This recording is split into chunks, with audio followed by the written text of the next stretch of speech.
परमात्मा कहते हैं जो मेरा हो जाता है मैं उसको कभी रोक देता ही नहीं। क्या विचित्र बात है। भगवान अपने संतों को बीमार नहीं करते और इच्छित मौत देते हैं। वो जब चाहे इस दुनियादारी से, शरीर रूपी घर में से कभी भी चला जाए छोड़कर, तो बीमार होगा वो। उसे जब लगे कि तुम्हारा शरीर तुम्हारा साथ देने वाला नहीं है, तभी वो शरीर को खाली करके चला जाए। और एक हम हैं कि चारपाई पर महीनों पड़े हैं, टट्टी जाना, पेशाब करना, उठना, खाना पीना सब दुर्लभ हो गया है, बड़ा मुश्किल हो गया है। जो घर के सदस्य हैं वो भी हमसे परेशान हो गए हैं। अमृत सत्य होता है, जो अमृत को पी जाए वो कभी मरता नहीं है। अमृत को पीने वाला कभी बीमार नहीं होता है। अमृत हमेशा आदमी के जीवन में खुशबू पैदा करता है। अमृत को सारी दुनिया पूजती है। क्यों? कि केवल अमृत ही तो सत्य है, बाकी जितना पसारा वो सब झूठ है। तो मैं उस सत्य को क्यों नहीं जानना चाहता? इसलिए कि मुझे झूठ को छोड़ना पड़ता है। झूठ कौन है? मेरे बालक, मेरी पत्नी, मेरा घर, मेरी गाड़ी, मेरा धन, मेरे रिश्ते नाते, वे सब के सब झूठ हैं। मैं उस झूठ को इस मन और बुद्धि से पकड़े बैठा हूं, और जब तक तुम उनको पकड़े हुए हो तब तक भगवान तुमसे बहुत दूर है। छोड़ने का मतलब ये नहीं तुम घर बार छोड़कर मेरी तरह बाबा जी बन जाओ। छोड़ने का मतलब होता है मन और बुद्धि से ये कहो, हे प्रभु ये सब तुम्हारा है। लेकिन तुम तो एक पूरी की पूरी आरती बोल जाते हो, उस पूरी आरती में एक लाइन कहकर सारा मामला चौपट। कैसे? तुम कहते हो कि ये तन मन धन सब तेरा, ये पीछे वाली लाइन कह दी ना, तेरा तुझको अर्पण क्या लागे मेरा। ये लाइन बड़ी खतरनाक है कि अर्पण भी कर दिया, माल को लूट लूट कर खा रहे हैं, चोरी कर रहे हैं, झूठ बोल रहे हैं, बेईमानी करे, तुम्हारा है तो हमारा कहाँ अधिकार है? हमारे लिए तो प्रभु प्रसाद है, वो तुम देते हो, हम ग्रहण करते हैं और हम कहते हैं ये प्रभु तुम्हारा है, तुम्हें सुपर्द कर दिया। हमारा क्या लगता है? अरे तुम्हारा लगा तो नहीं, पर तुम उस माल को लूट लूट कर खा रहे हो। जो संत बनने जाता है उससे पूछो, तो गुरुजी एक आरती की पंक्ति देते हैं, उस आरती की पंक्ति क्या कहती है? आरती सद्गुरु देव की कीजे, तन मन धन सब अर्पण कीजे, ज्ञान प्रेम की मूर्ति स्वामी, समदर्शी उरु अंतर्यामी, निरखत नैनो सफल कर लीजे, आरती सद्गुरु देव की कीजे। अनेक शब्द कहा, तन मन धन सब अर्पण कीजिए। और जो संत बनने के लिए या उस बीज मंत्र को लेकर आया, विचार करके देखो कि जो चीज मैं अपने गुरुजी को दे चुका, उन्होंने आरती में ये कहा कि इसको सवेरे और शाम पहले बोलकर फिर मेरे ध्यान में बैठना। अब मैं सवेरे भी बोलता हूं, तन मन धन सब अर्पण कीजिए, यानी मेरा उस पर कोई अधिकार नहीं है, जो मैं दे चुका हूं। और तुम कहते हो तेरा तुझको अर्पण क्या लागे मेरा। तो पीछे की लाइन बहुत खतरनाक है, चाहे उस लाइनों को बोलना बंद कर दो, कोई बुराई नहीं, क्योंकि हमारा लगता नहीं तुम्हारा ही है। भाई तुम प्रसाद के रूप में दोगे तो हम ग्रहण करेंगे, तुम्हें सौंप दिया है तुम्हारा। लेकिन हम कहते हैं हमारा कुछ लगा थोड़ा ही है, तेरा ही था, तेरा तुझे सौंप दिया, हमारा क्या लगा है, माल खाने के लिए कह दिया, खूब खाओ, खूब मौज मस्ती करो। तो परमात्मा कहते हैं मैं तुमसे उतना ही दूर हो जाऊंगा। रोज उस आरती में बोलते हो तुम, अलग नहीं है, लेकिन उसके एक भी शब्द को तुम पकड़ते नहीं हो। हम क्या कह रहे हैं ये नहीं जानते हो। अब उस पर एक एक शब्द पर अगर तुम विचार करके देखो कि आरती समूह में नहीं होती, समूह में जो लोग आरती करते हैं वो मात्र मनोरंजन करते हैं, यानी सबका सुर एक जैसा हो, सबके सब उस आरती को गा रहे हैं और गा करके अपने मन को संतुष्ट कर रहे हैं, क्या बात थी। लेकिन आरती अकेले गाई जाती है। अकेले का मतलब होता है मुझे उसके एक एक शब्द का पता है, मैंने क्या कहा था, और जो शब्द कहा था उसका मुझे पता भी हो, मैं उसको व्यवहार में भी लाऊं तो पता लगता है। और मैं व्यवहार में नहीं लाता उसको तो मैंने आरती को गाया ही नहीं, मैंने उसके शब्दों के अर्थ को नहीं समझा तो मैंने आरती को गाया ही नहीं है। आरती कब की गई थी? तुम करुणा के सागर तुम पालन करता, प्रभु तुम पालन करता, मैं मूर्ख खल कामी, मैं सेवक तुम स्वामी, कृपा करो भरता, ओम जय जगदीश हरे। राम कैसा है? करुणा का सागर। माँ अपने बेटे पर कितना प्रेम, बालक रो रहा है, भूखा है तो दूध पिलाती है, अरे बीमार है तो मुंह से बोल, वो कुछ नहीं बोलता, रोता है, उसके साथ माँ भी रोने लगती और सारी रात जगती है। कौन करता है करुणा? मेरा राम बैठा है, बालक में भी मैं हूं, माँ में भी मैं हूं। ये भजंती तो माम भक्त्या मयि ते सुचापे हम। भगवान कृष्ण अर्जुन को समझा रहे हैं, अर्जुन समोहम सर्वभूतेषु,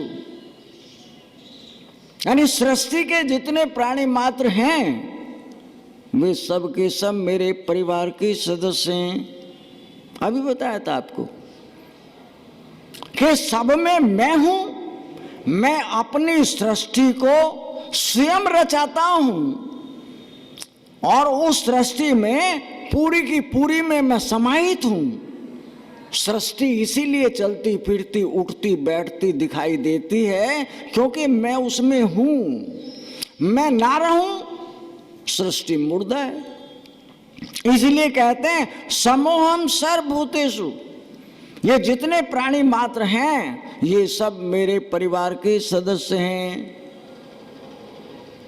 और जो परिवार के सदस्य हैं उनमें कोई मेरा और कोई पराया नहीं है, कोई मित्र या कोई शत्रु नहीं है, सब मेरे अपने।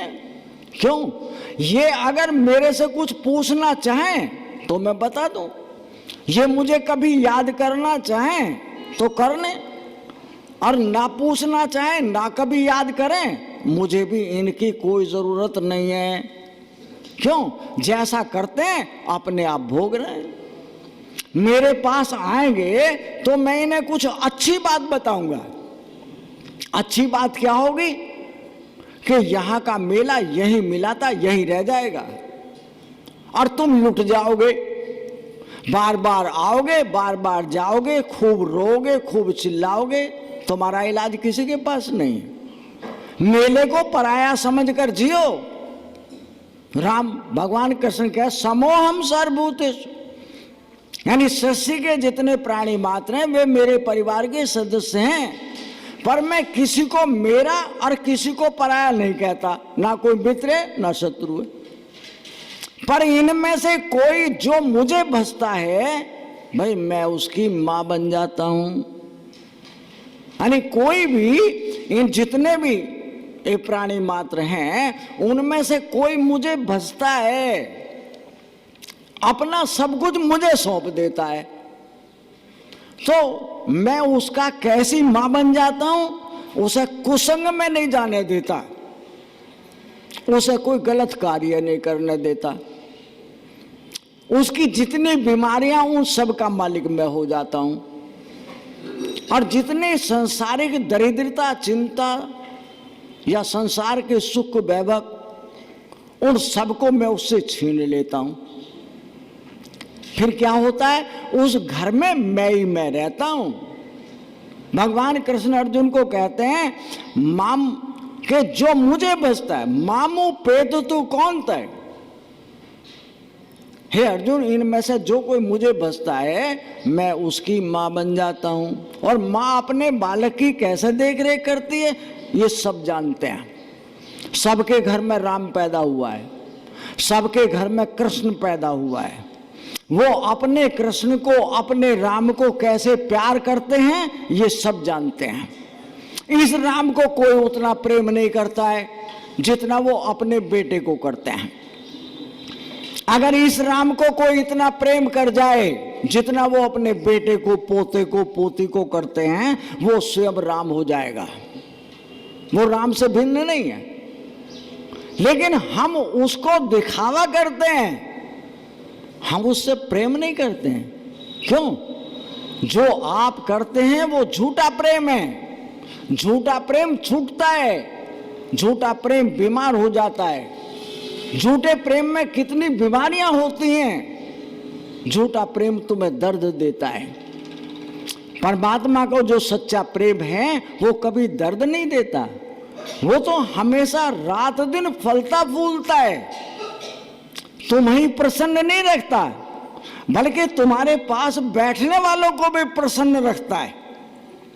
और संत की विशेषता है कि जो संत यहाँ बैठा है, इसके चारों तरफ 100-100 मीटर तक जो भी जीव हैं, वे मनुष्य हो चाहे जानवर हो, उन सबके मन में शांति प्रदान करता है।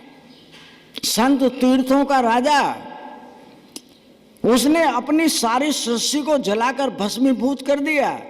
100-100 मीटर का वायुमंडल उसके अंदर से इधर निकल जाता है, यानी उसके अंदर से ये वायु भी शरीर को छलनी करके पार हो जाती है।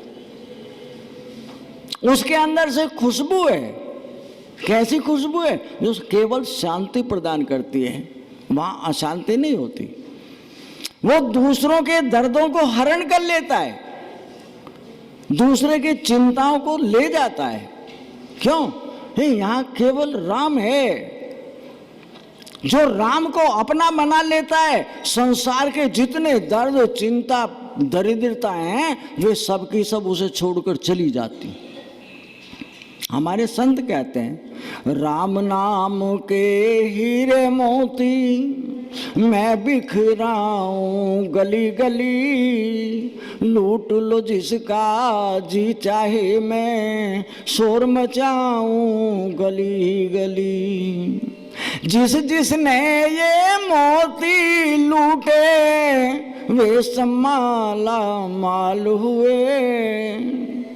जिस जिसने ये मोती लूटे वे सम्माला माल हुए। दुनिया के जो बने पुजारी आखिर वो कंगाल हुए। दुनिया के जो बने पुजारी आखिर वो कंगाल हुए। सोना चांदी माया वालों मैं समझाऊं गली गली। राम नाम के हीरे मोती मैं बिखराऊं गली गली। संत कहता है कि राम नाम के हीरे मोती बिना पैसों के हैं, कुछ नहीं देना, केवल उनको संग्रह करना है। तुम कर रहे हो कांच के हीरे मोती को इकट्ठा। सोना कहां से आया था? जमीन में से निकला। चांदी कहां से आई? जमीन में से निकली। राम रसायन तुमरे पासा, सदा रहो रघुपति के दासा। राम रसायन है, औषधि है, और वो केवल हनुमान जी के पास है। तुम्हारे पास क्यों नहीं है? तुम रोज कहते हो हे प्रभु हनुमान जी तुम भगवान राम के दास बने रहना। अरे हमें अपने आप को नहीं कहते हम राम के दास बन जाएं?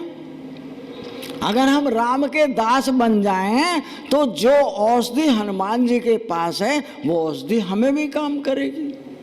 लेकिन हम जो दास हैं वो पत्नी के दास, तंबाकू के, शराब के, स्त्री के, बच्चों के, धन दौलत के, गाड़ी बंगलों के, हम तो उनके दास हैं। तो वे सब की सब बीमारियां देती हैं, वे सब की सब चिंता देती हैं। और जो परमात्मा का दास है वो उन सारी बीमारियों को निकाल करके यहां रख ही नहीं देता, उनमें माचिस लगा देता, जला देता सबको। क्यों? कि वे सब के सब मैं से परे हैं। मैं अलग हूं, मेरा अलग है। जो मेरा है वो दर्द देता है, जो मैं हूं उसमें तो कोई दर्द है ही नहीं। तो राम क्या करता है? उस मेरे को तुम्हारे से अलग कर देता है। जो मेरा अलग हुआ, चिंता दर्द सब खत्म। लेकिन तुम यहां रहते हुए भी हैं यहां पर याद घर की, याद बच्चों की, परदेश की, अपनों की, परायों की। भाई वो दर्द जब तक समाप्त नहीं होगा, जब तुम एक आध घड़ी तो कम से कम अपने आप को उनसे अलग करके देखो। या 1 घंटे के लिए आते हैं, 1 घंटे में भी हमारी मुलाकात जिन जिन से होती है उनका कैसे हो, अच्छे हैं, कहाँ से आए हो, कौन आया है, कि घर में मेहमान आ गए हैं, या हमें कल वहाँ जाना है, किसी के यहाँ मिलना है। तो हम अपने मेले की बात करते हैं, अपने परमात्मा की बात कोई नहीं करता है। परमात्मा कहता है कि यहाँ पर तो कम से कम अपने घर में आए हुए हो। जो अपने घर जाते हैं तो अपने घर में अपने की तो बात करते हैं, अपने राम की तो बात करते हैं। राम मेरा सबका अपना है। इस घर में जितने लोग आए हैं वे सब अपने परिवार के सदस्य हैं। वे सब के सब अपनी अपनी बीमारियों को, परेशानियों को राम के घर छोड़ के जा रहे हैं। तो राम सबको सुख और शांति देता है, उनकी उम्र बढ़ाता है, उनको जीवन में प्रसन्नता देता है, वो हमेशा मुस्कुराते रहते हैं। और जो मेरी माया नगरी है वो हमेशा माथे में सलबट पड़े रहती है, हमेशा मेरे मन में चिंता ही बनी रहती है, दर्द ही बना रहता है। क्यों? क्योंकि मैं अपने से दुखी नहीं हूं, मेरों से दुखी हूं। परमात्मा कहता कुछ टाइम मेरे पास ठहर जाओ, तुम्हारा दर्द खत्म हो जाएगा। तो 1 घंटे भी अगर यहाँ ठहरे हो तो उस 1 घंटे में तुमने अपना पूरे दिन का दर्द हमें दिया, और तुम शांति से अपनों में भी रहना, परायों में भी रहना। लेकिन रहने के बावजूद अपने राम को मत भूलना। बस इतना सा फर्क है, ज्यादा नहीं है कि सुबह से शाम तक काम सब करना। जब भी कोई काम करते हो राम देख रहा है, वो तुमसे ओझल नहीं हो सकता है। तुम अच्छा करोगे तब, बुरा करोगे तब, वो देख रहा है, वो तुमसे भिन्न नहीं हो सकता। वो मेरी माँ है, और माँ अपने बालक के सारे अच्छे बुरे करतूतों को पालने में जान जाती है। जब उसे झुलाती है, उसे लोरी सुना के सुलाती है, तब जान जाती है। तो मेरे भीतर बैठा हुआ राम नहीं जानता है, सब जानता है। तो जो जाना हुआ है उसको अगर हम प्रत्यक्ष सामने देखकर ये कहें कि हे प्रभु ये सब कुछ तुम्हारा है, मेरा अपना कुछ नहीं है, तो मेरा तंग नहीं करेगा। विभीषण को कहा राम ने, विभीषण रावण मारा गया, ये लंका का राज हमने तुम्हें दिया, इस राज्य को संभालो। विभीषण कहते महाराज जो दशा रावण की हुई ना वो कल को हमारी भी हो जाएगी। हमें किसी का राजपाद नहीं चाहिए, हमें तो आप अपना सेवक बनाए रखे बस, इससे ज़्यादा कुछ नहीं चाहिए। भगवान राम कहते हैं भाई सेवक तो है, तुम हमारे हो ही, लेकिन सेवक से कोई तो काम लेंगे कि महाराज जो काम आप दोगे तो करेंगे। कि देखो हमने ये लंका का राज्य तुम्हें दिया है, इसमें कुछ घट जाए, बढ़ जाए, मिट जाए, पैदा हो जाए, सब हमारा। तुम तो सेवक हो ना हमारे लिए काम करोगे। जो हमारे लिए काम करोगे तो लंका तुम्हें नहीं पकड़ेगी। लंका किसको पकड़ती है? जो उसको मेरा कहता है। रावण इसको मेरा कहता था, इसलिए उसकी दुर्दशा हो गई। अब लंका हम तुम्हें दे रहे हैं, तुम्हारी है, लेकिन है हमारी, तुम इसके मुनीम हो। मुनीम का मतलब उसे अपनी पगार से मतलब, दुनिया में कितना फायदा हो कितना नुकसान, इससे उसका कोई संबंध नहीं है। कहता महाराज फिर तो मैं संभाल लूंगा लंका को। क्यों? कि मैं हमेशा आपको याद रखूंगा, मेरी तो है ही नहीं, तो राम की है। इस माध्यम से तुलसीदास जी हमें सीख दे रहे हैं कि जो परिवार दिए हैं घर में, वो पति हो, पत्नी हो, भैया हो, बेटा हो, रिश्ते नाते संबंधी हो, वे सब के सब भगवान का परिवार है, भगवान की लंका है। वो तुम्हें दिए सुख भोगने के लिए, लेकिन साथ में ये भी कह दिया तुम मेरे अपने हो।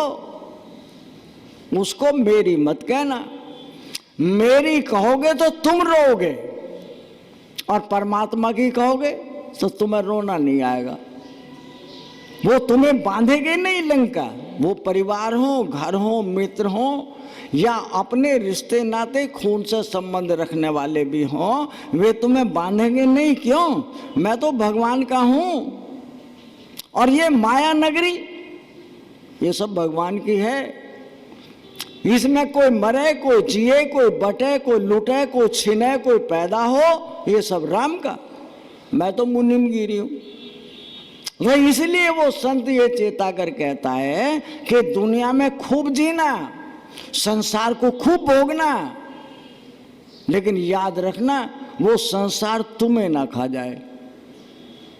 हमें कब खाता है? जब हम उसके गुलाम हो जाते हैं, जब हम उसके बिना रहते नहीं हैं। कि पत्नी है, अगर ये कल छूट गई तो हमारा क्या होगा? ये बेटा है, ये धन है, ये मकान है, ये गाड़ी है, कल छिन गया तो हमारा क्या होगा? अरे तुम्हारा है ही कहाँ, मिला हुआ है। मिले हुए को कोई मेरा कहे उसे मूर्ख कहते हैं। कि पहले ही पराया था, दूसरे के पास से आया है, और दूसरा अपने को कभी भी ले ले, क्या भरोसा है? शरीर है हमारा, दिया हुआ है किसी का, उसकी मेहरबानी है जो ये चल रहा है। अगर ये गाड़ी कहीं अपना रास्ता बंद कर दे चलने में, तो मुझे रहना मुश्किल हो जाएगा। मुझे इसमें दर्द भोगते भोगते कितना कष्ट होगा। इसलिए पराये को समझकर, सोच समझकर भोगो। ये नगरी राम की है, इसका नाम लंका है। लंका में कोई किसी की स्त्री को ले जाए, कोई किसी की लड़की को ले जाए, कोई किसी के बेटे को ले जाए। कोई देने का मतलब नहीं है, लूटने का मतलब। हम सब के सब दूसरे के धन को पाकर खुश होते हैं, और जो मेरा चला जाए तो रोते हैं। यानी जिनके जो लूट कर ले जाते हैं उनका भी जाता है, और उन्होंने तुम्हें नहीं लूटा है, अपने आप को लुटवाया है। क्यों? जो लेकर गया था वो कल देने आएगा। बैल बनकर आ, गाय बनकर आ, भैंस बनकर आ, बेटा बनकर आएगा। इसलिए वो खुद तो बंधा, तुम्हें भी बांध लिया है कि जो लेकर गया है कल को तुम्हें लेने के लिए पैदा होना पड़ेगा। नहीं तो आज ही छुटकारा हो गया, तुम हमें नहीं जानते, हम तुम्हें नहीं जानते। ऐसे भगवान राम विभीषण के माध्यम से हमें समझा रहे हैं कि देखो भैया, अगर तुमने इस लंका को मेरी कहा तो रोना तुम्हें पड़ेगा, और राम की कहा हमारी है, मुनीमगिरी करो, खूब खाना खूब भोगना, लेकिन मेरी मत कहना। आरती सदगुरु देव की कीजिए, तन मन धन तुम्हारा नहीं है, मिला हुआ है। इस मेले में जो भी आता है कुछ भी नहीं लेके आता, सब माल यही मिलता है, और जब जाता है तो उस सारे माल को यहीं छोड़कर जाता है, यहां से तिल भर ले नहीं जा सकता। इसलिए वो संत चेता कर कहता है कि तुम किसी दूसरे को नहीं बचा सकते, अपने आप को जरूर बचा सकते हो। तो जो जानेगा समझेगा उस राह पर जाएगा। इसलिए वो संत चेता कर कहता है, आप समझे ना समझे, नाम मेरा तेरे पापों को काट दे, जो तू पापों के करने से मन डांट दे। नाम मेरा तेरे पापों को काट दे, जो तू पापों के करने से मन डांट दे। मैं चाहता तू आ जा मेरी शरण, जो तू ही ना आए तो मैं क्या करूं। मैं चाहता तू आ जा मेरी शरण, जो तू ही ना आए तो मैं क्या करूं। मैंने मानव जन्म तुझको हीरा दिया, तू व्यर्थ गमाए तो मैं क्या करूं। संत कहता है कि मैंने तुझे मनुष्य तन दिया इसलिए नहीं, ये विषय तुझे भोग जाएंगे, ये भोग पदार्थ तुम्हें भोग जाएंगे, बल्कि तुम्हें भोगने के लिए भेजा, तुम संसार के बाद से आओ। ये कहता है मेरा नाम लेने से तुम्हारे पिछले जितने पाप दोष हैं उन सब पर पोता फिर जाता है। वे सब जैसे अग्नि को किसी कूड़ी में रख दो, वो पूरी की पूरी कूड़ी जलकर भस्मीभूत हो जाती है। ऐसे इस शरीर में एक कोने पर राम को बसा लो तो राम कहता है ये भरा हुआ घड़ा है, इस घड़े में कहीं मेरे लिए जगह है तो बस जाओ, इसमें से थोड़ा सा खाली कर दो। थोड़ा सा खाली का मतलब होता है मैं आज से ईर्ष्या नहीं करूंगा, उसकी जगह राम को रख लिया। मैं आज से क्रोध नहीं करूंगा, उसकी जगह राम को रख लिया। एक चीज को छोड़ दो, उसकी जगह राम के लिए जगह बन गई। तुम्हारे घर के कूड़े कचरे को सबको जलाकर भस्मीभूत बना दे। नाम मेरा तेरे पापों को काट दे, जो तू पापों के करने से मन डांट दे। मैं चाहता तू आ जा मेरी शरण, जो तू ही ना आए तो मैं क्या करूं। मेरा नाम में इतनी शक्ति है कि तेरे जितने अच्छे बुरे कर्म किए हैं उन सबको नष्ट कर सकता है। लेकिन तू अपने मन से रोज कहता है कि मुझे विषय विकार से मिटाओ और संतों की सेवा करने का मौका दो, लेकिन मैं उन विषयों पर खुद प्रतिबंध नहीं लगाता। भगवान कहता है मैं तेरे में बैठा हूं, ये सारे काम तू मेरे रहते हुए ही करता है, लेकिन उन विषयों पर प्रतिबंध तू लगाएगा, मैं नहीं लगा सकता। संतों की सेवा तू स्वयं जाएगा करने के लिए, वो तेरे दरवाजे पर पहुंच जाएं तो तू अपना सौभाग्य समझना, क्योंकि उनके अंदर एक गंध है, वो अपने आप ही अपने भक्तों को खींच लेती है। जो उसके संत होते हैं वो संत अपने भक्तों को अपने आप खींच लेता है। और जो खींचते हैं वो कुछ ना कुछ लेकर जाते हैं, वो खुशबू है एक तरह की। तो वो कहता है कि तू भूल करके मेरी शरण आएगा ना तो तब भी तू माला माल हो जाएगा। माला माल तुम किससे होना चाहते हो? धन से, दौलत से। भगवान कहता ले जा, सब छोड़ के जाएगा और मुझे लेकर जाएगा तो जिंदगी में फिर कभी पैदा नहीं होगा, कभी मरेगा नहीं।